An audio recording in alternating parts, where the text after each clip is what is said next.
And I guess my attitude towards mental health, look, I mean, psychiatry, psychology saved my life. I think if I didn't properly address my bipolar disorder, who knows where I'd be today. I hope I'd be alive, but who knows? Medication, therapy, community all truly saved my life. I feel strongly about that. Simultaneously, feel like we kind of create a shitty product. The medicine I'm on, the most common side effect is weight gain. It's not like I'm sitting here with a six pack or nothing. Something I think about a lot. When me and you prescribe or advise our patients, hey, go find a therapist. How easy is that to do? It's really challenging, even to just get in to go see somebody. It's really expensive. When we prescribe like a simple SSRI antidepressant therapy, I've had a lot of patients go to me, hey doc, so this is gonna make me feel better, and I'm always like, I hope so. I can't promise you though. I feel like we kind of produce a crappy product, and it makes me depressed and kind of excited for innovation in the future. But, I really think we need to be mindful about where we're at with what we offer our patients.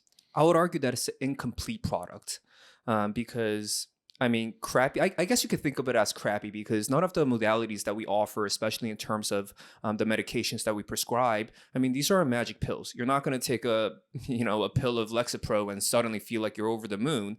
That's just not realistic. And at the same time, it's the best that we have. It's the best that scientific research has come up with. And Is it? I would argue so. I mean, there's things like ECT.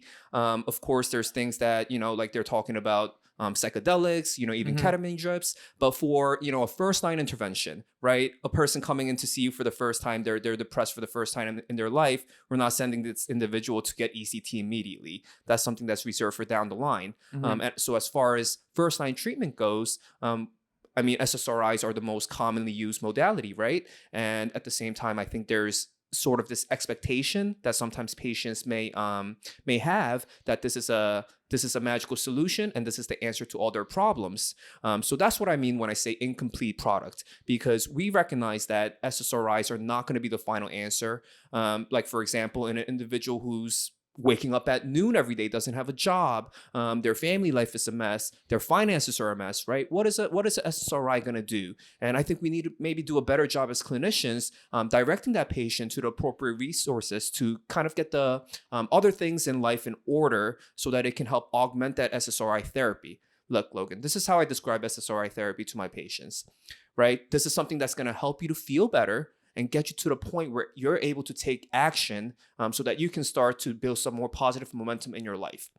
It's not an end-all be-all solution. It's only something that's going to help you to help yourself. So to a certain degree, you as the patient need to have responsibility to go beyond the medications that we're prescribing and be invested in your care.